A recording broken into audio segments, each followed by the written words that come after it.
Sino ba ang mga ayaw kay Pangulong Duterte? Drug lord, addict, kriminal, magnanakaw, palamunin ng magnanakaw. Hindi ba anong morals ang meron niyang punyeta na yan? Endorser ng sugal. Galit sa China pero yung pabrika ng beauty products niya galing China. Sobrang ipokrito tsaka gamit na gamit nito yung mga fans niyang tangaring katulad niya. Kulang na nga lang i-endorse niyan pati shabu at tsaka cocaine eh.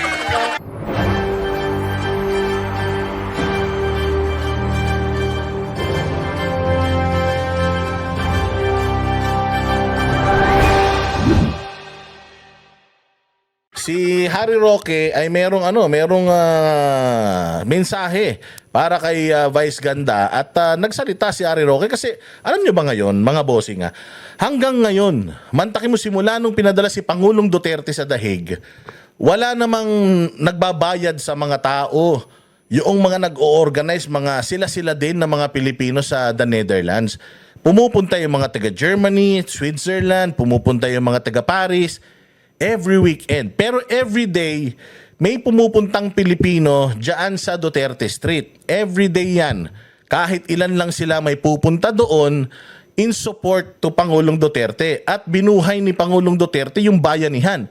Yung mga nandiyan sa Dahig, hindi yan sila magkakakilala. Nagkakilala lang sila nung nagpunta sila dyan sa Dahig, nung dinala dyan si Tatay Digong. Naging close friends sila, naging super bonded sila. Kaya hanggang ngayon, yung community dyan, nagkakasundo-sundo, nagdadala ng pagkain, nagdadala ng mga inumin, ulam. Araw-araw nagkakainan sila dyan. Ganon ang dyan. Tapos, ilang buwan na, 5 buwan na rin, simula nung kinidnap si Pangulong Duterte, imagine. Kinidnap yung Pangulo. At saka, respeto, Pangulo pa rin naman ito. Kahit na gaano ka nga kagalit sa isang Pangulo, pero ang Pangulo dapat nire-respeto. Ngayon, kung hindi mo kayang irespeto yung Pangulo, yung dating Pangulo, siguro, manahimik ka na lang. Or,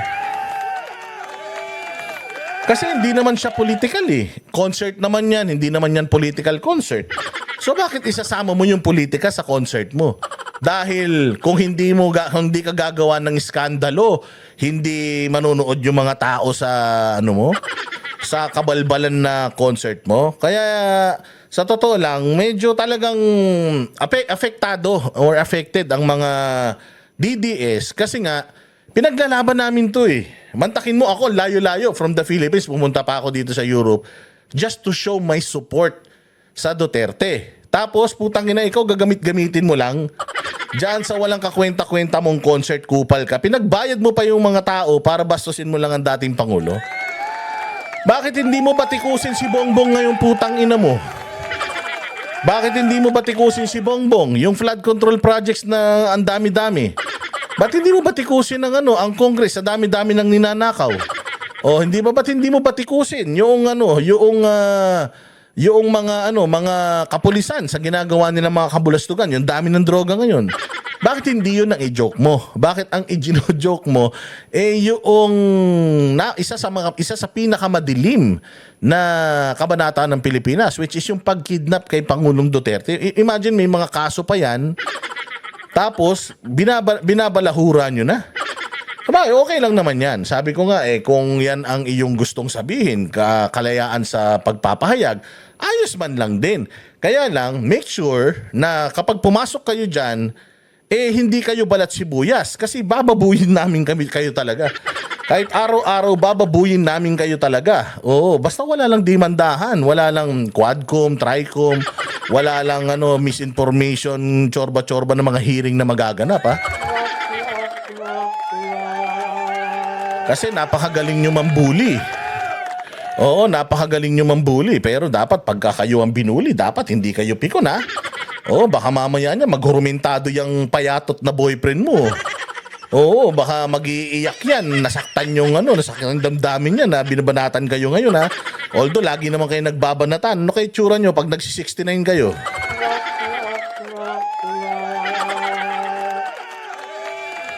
Oo, may mga nagsasabi nga eh. Ano, damay natin pati nanay. Dinamay yung tatay natin. Wag na, kawawa naman yung nanay eh.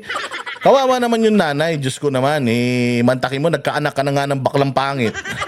Kahit mayaman, no, nagkaanak ka na nga ng baklang sinumpa ng langit. O ano na yun, karma na yun sa nanay niya. Kaya na huwag nyo na yung damay yung nanay. Kayo naman, oh. Hindi naman ano eh, hindi naman kasalanan ng nanay niya kung ano eh, tsaka enough na makita nung nanay niya na nagpalaki siya ng isang walang modong tao. Na nagpalaki siya ng isang baklang walang pagmamahal sa bayang Pilipinas. Nagpalaki siya ng isang bakla na konti na lang ang pagkakaiba sa isang kabayo.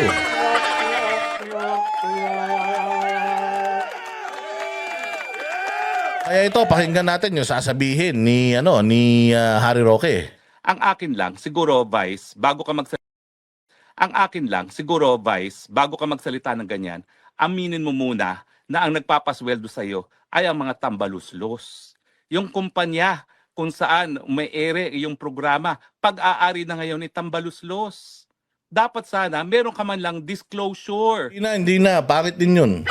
Walang disclosure kasi private person naman yan. Ay, hindi pala siya private person, no? Ano pala siya, no? Showbiz personality. So, public figure pala siya, no? Pero regardless, alam naman natin kung anong yan, kung anong affiliation ng punyeta na yan. Alam naman natin, dilawan tae yan, eh. Matapos niyang pakinabangin si Pangulong Duterte, bait-bait pa ni Pangulong Duterte sa sa show niya.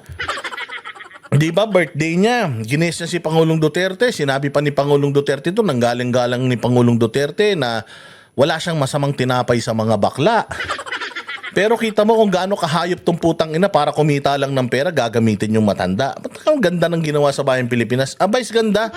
Ang ina mo habang tinitingnan mo yung passport mo na may 10 taon na validity, yung lisensya yung magsyota kayo ng mga kupal kayo na may 10-year ng ang validity, putang ina nyo, magpasalamat kayo kay Pangulong Duterte.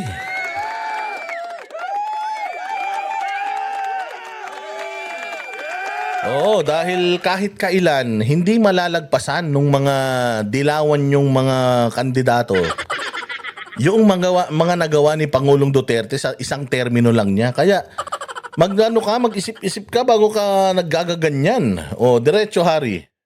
Para naman malaman ng taong bayan kung saan ka nanggagaling, kung saan nanggagaling yung mga galit na meron ka laban kay PRRD. Talagang magagalit yan. Magagalit talaga yan. Sabi ko nga sa inyo, sino ba ang mga ayaw kay Pangulong Duterte? Drug lord, addict, kriminal, magnanakaw, palamunin ng magnanakaw. Hindi ba endorser ng ano yan? Endorser ng Pogo yan. Ay, hindi Pogo, ng online sugal. Hindi ba? Anong morals ang meron niyang punyeta na yan? Kung kulang na nga lang, i-endorse yan pati shabu at saka cocaine, eh.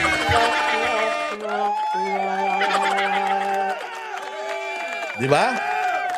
Endorser ng sugal. Galit sa China pero yung pabrika ng beauty products niya galing China. Sobrang ipokrito tsaka gamit na gamit nito yung mga fans niyang tangaring katulad niya. Na ang kabuhayan mo nakasalalay ngayon kitambaluslos.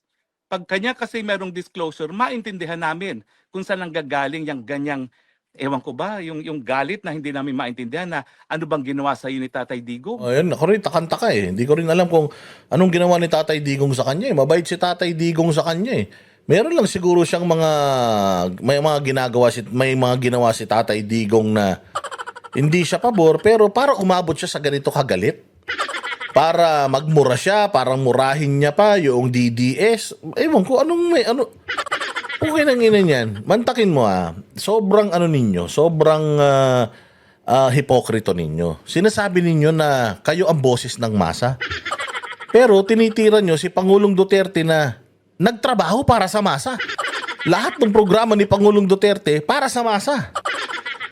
Tapos sasabihin nyo, tapos putanginan nyo kung makagamit kayo ng mga Bible verse kung makapagpa-picture kayo sa simbahan, putang na parang antitino nyo pero nag-aalok kayo ng sugal. Nagpo-promote kayo ng bisyo. Tapos puros kabaklaan, kaimoralan ang ginagawa ninyo sa mga show ninyo. Puro kabastusan ang lumalabas sa bibig ninyo, pero galit kayo kay Duterte kasi bastos siya. Di ba? Galit kayo kay Duterte kasi palamura siya, pero sa mga show ninyo, putang ina, mas malala pa kayo. Hindi ba? Alam yun. So, ano bang kinagagalit mo kay Pangulong Duterte para sabi ko nga hindi naman siguro to komunista. Hindi naman siguro to drug lord. Hindi naman siguro to smuggler. Ewan ko lang mayroon siguro siyang mga deal sa BOC na pumapabor sa kanya. Baka mas maliit ang binabayaran niyang tax ngayon.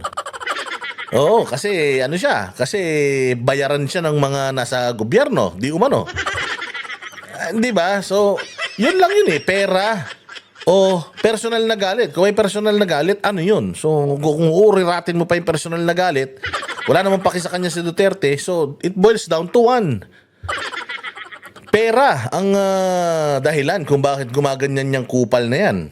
Naalala namin yung in-interview mo si Tatay Digong nung presidency siya, hangang-hanga ka. Alam ko sa akin, hit na hit mo ako, pero alam ko na naman yun, no? Wala naman akong pakialam sa'yo. No? Pero nung ikaw ay nag-interview kay Tatay Digong, hangang-hanga ka sa kanya, tapos ngayon ko ano-anong sinasabi mo. Di ba? So lahat nagtataka. Kasi syempre di naman natin kilala tong ulol na to, 'di ba? Di natin kilala kung anong klaseng tao ito. Ngayon, kung titingnan mo, pati sa industriya niya, isinusuka siya. Pati mga kapwa niya artista, isinusuka siya.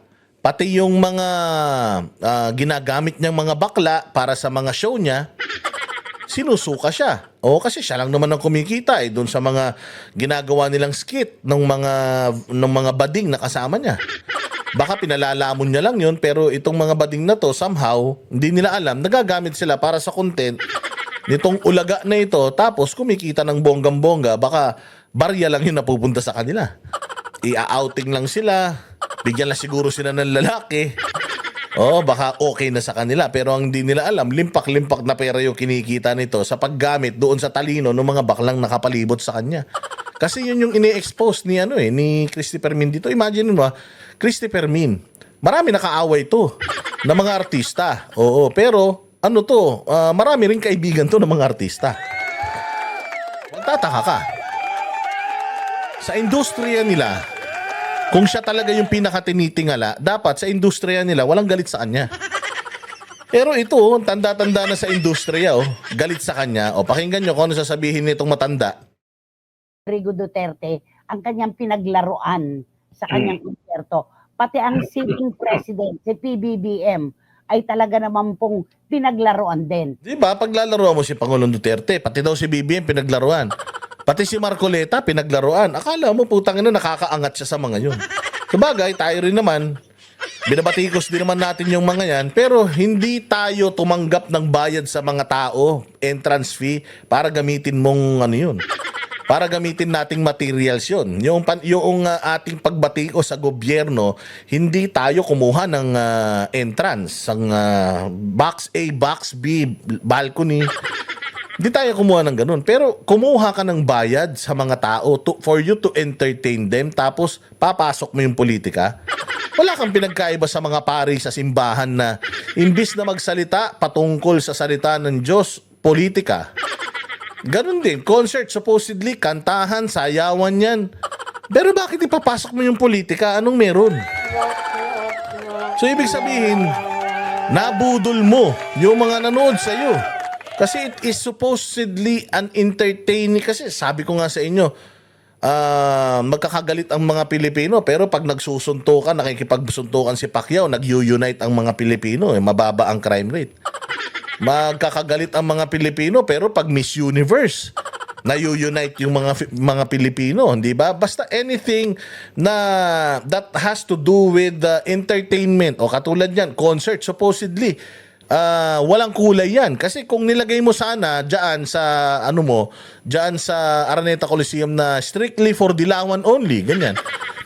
This concert is for Pinklawan loyalista only. DDS, you are barred from entering. Kung may ganun ka sanang nilagay, hindi Ginamit mo lahat Tinanggap mo yung mga pera ng mga tao. Tapos gagamitin mo yung ibang tao para mag-entertain, ibubuli mo yung mga tao na wala dyan, na wala namang koneksyon sa pagpapakita mo ng tumbong mo at saka ng ethics mo na itinali mo sa puwet mo. O yung bayag mo na kinokonsil mo. Alam mo yun, dinamay mo yung politika, hindi ka naman politika, hindi naman ano yan, hindi naman political rally ang kupal ka. Kaya lang hindi masyadong nag-iingay na gaya ng DDS ang mga PBBM supporters. Di talaga mag-iingay yung mga BBM supporter, tanga yan eh. Tanga yan, yung ginawa niya na pinangiwingiwi niya si ano, sabi niya siguro para pantay, banatan natin si Duterte, banatan din natin si Bongbong. Una-una sa lahat, bakit mo gagamitin nga yun? Bakit ka gagamit ng political reference sa entertainment? Hindi naman entertainment ang politika. Tarantado talaga eh. So ibig sabihin talagang gumawa lang siya ng iskandalo para mapag-usapan kasi kung hindi niya ginawa yan, kung hindi niya dinamay si Pangulong Duterte sa concert niya, putang ina, baka hindi natin alam nag-concert siyang ulol na yan eh.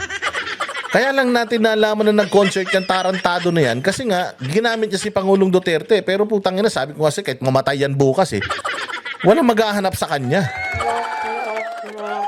Wala tayong pakialam dyan, di ba? At ang ginamit po niya dito, si MC at si Lassie, na pati nga ako ay nadamay dyan. Dalang sabi, So ayan ngayon, yung Ultimo Christopher Min and other gay people na guest at co-host nito ni Christy, galit sa kanya. Di ba supposedly ang mga bakla dapat nagkakaisa yan? Oy, bakit ngayon magkakagalit kayo sa isa't isa? Bakit? Kasi nga, putangin lang yan, may mga guding at saka may mga bading.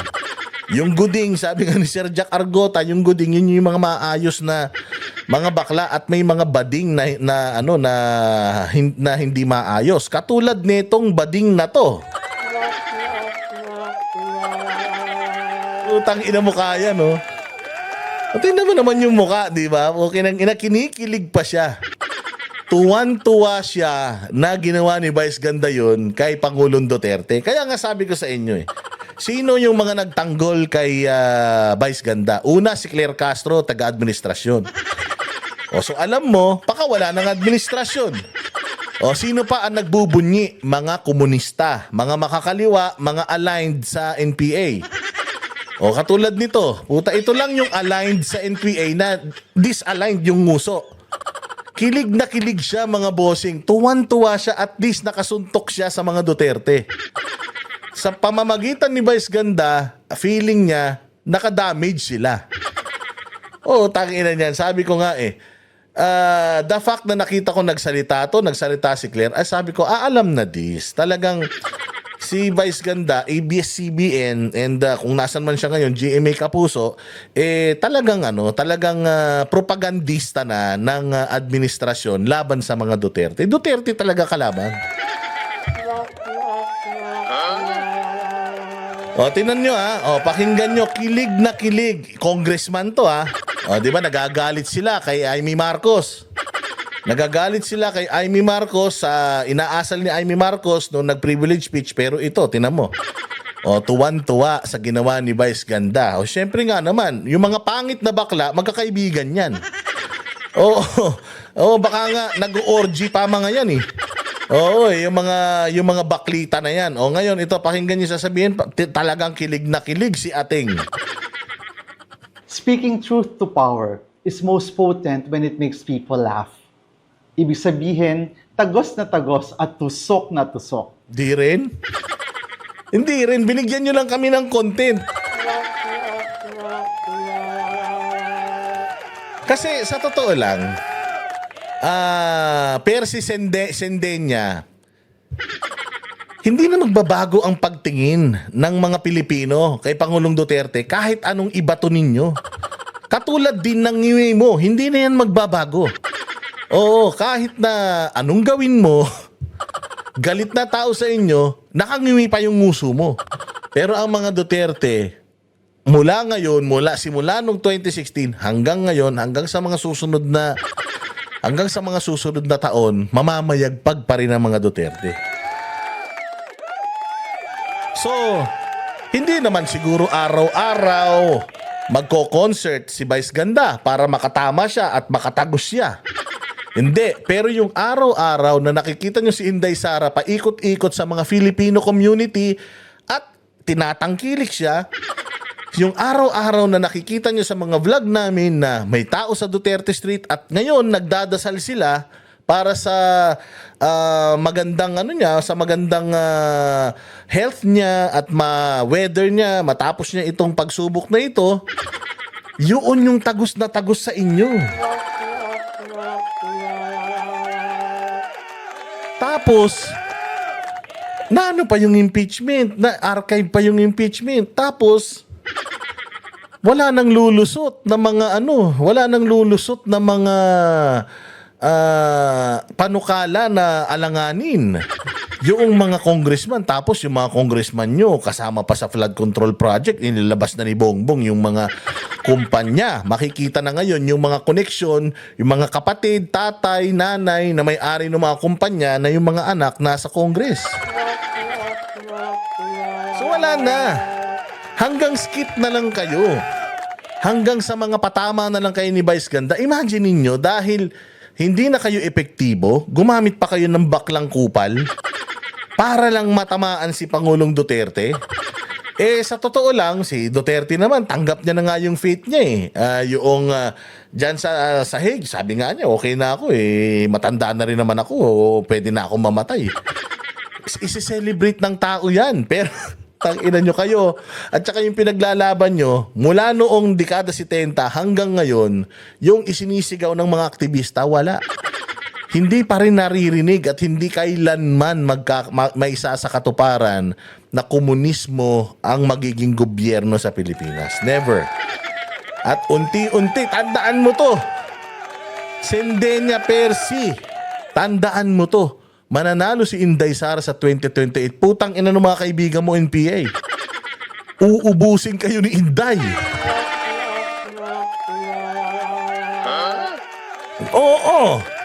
Ubus kayo kay Inday, putang ina ninyo. Kaya magsaya na kayo ngayon.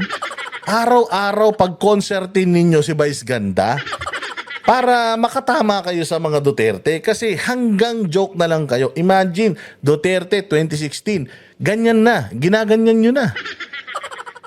Ginagawa nyo na ng mga meme, kung ano-ano. Ginagawa nyo ng mga fake news video. Pero napatumba nyo mga Duterte? Hindi. At never nyong mapatutumba ang mga Duterte. Bakit?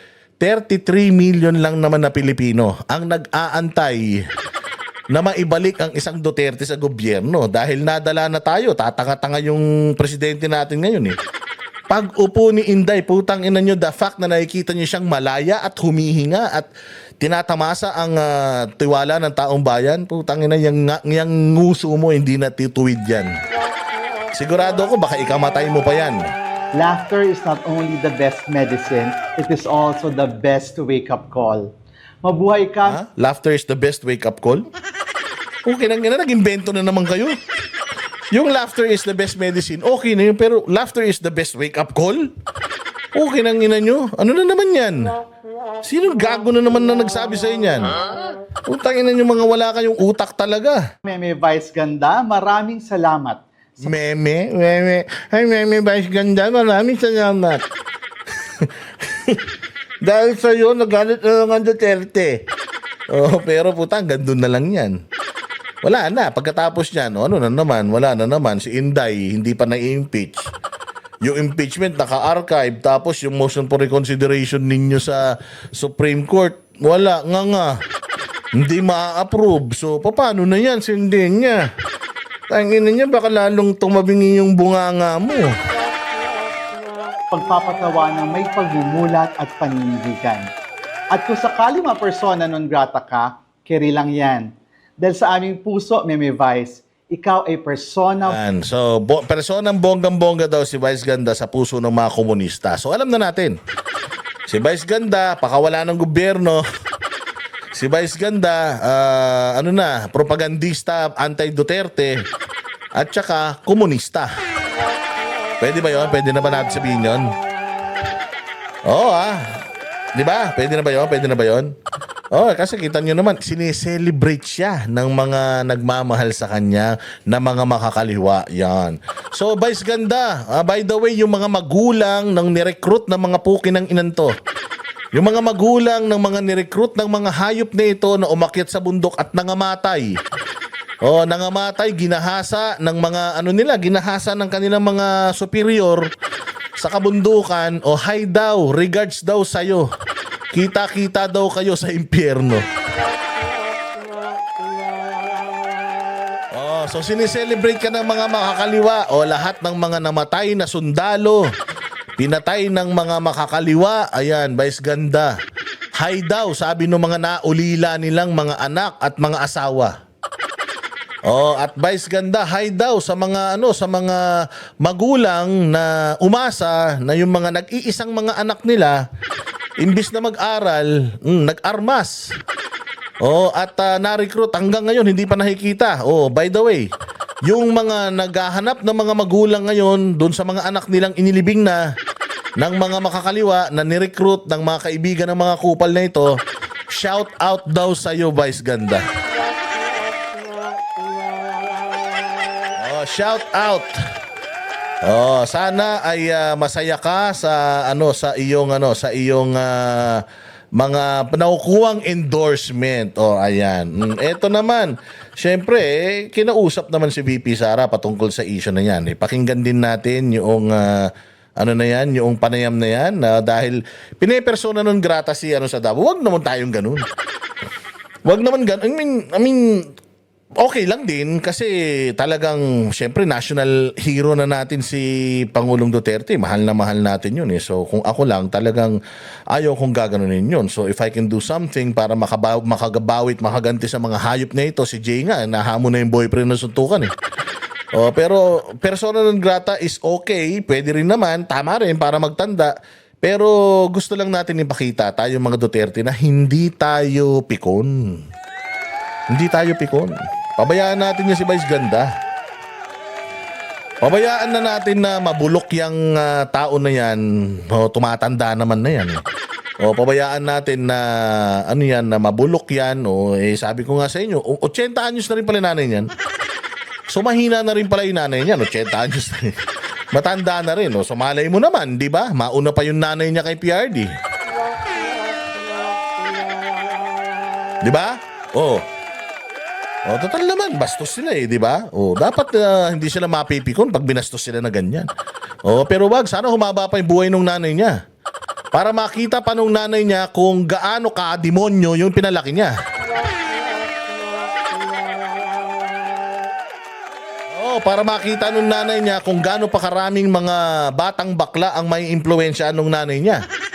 Oh, hindi ba? Oh, tama lang yan. Okay lang yan. Bayaan lang natin yan. Oh, ito si Inday Sara. Oh, patungkol dyan sa mga issues ngayon na ibinabato sa kanya. VP, mayong hapon, hati kadayawan. Ma'am, unang-una, how was the experience? Ma'am, no, kay karon is special because we also have friends from China and Malaysia. Kumusta nga to ang tribal village tour po?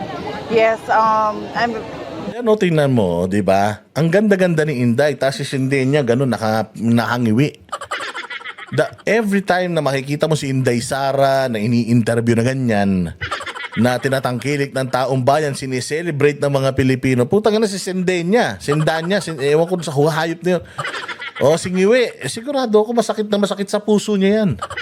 Oh, kaya isang beses, isang gabi, bigyan na natin sa kanila, nakasugat sila ng konti sa natin, emosyon. Pero hanggang dun lang sila, hindi naman nila kayang sirain. Hindi naman kayang sirain ng isang Vice Ganda yung lahat ng mga nagawa ni Pangulong Duterte. Very emotional lang tayo ngayon kasi nga, si PRD yan eh. Tsaka si PRD nakakulong ngayon eh. O, pero sports naman tayo. Tumatanggap naman tayo ng mga ganyan. Basta asaran lang. Tapos walang demandaan ha. O walang reklamuhan. O basta marunong kayong mangupal, pag kinupal kayo, dapat matigas din ang mukha nyo. O ganun lang yun, walang problema yan sa amin. Kahit araw-arawin yung tawaging mangkanor si Pangulong Duterte, baliwala yan sa mga naniniwala na ang mga Duterte ang pinakamagaling na naging mga politiko sa Pilipinas. Hindi nyo kayang baliin yan. At yun nga mga kababayan, anong masasabi niyo sa balitang ito? Maaring ihayag ang inyong opinyon at kuro-kuro sa comment section sa ibaba. Huwag din kalimutang mag-like, mag-subscribe at mag-share sa bidyong ito. Maraming salamat sa panonood.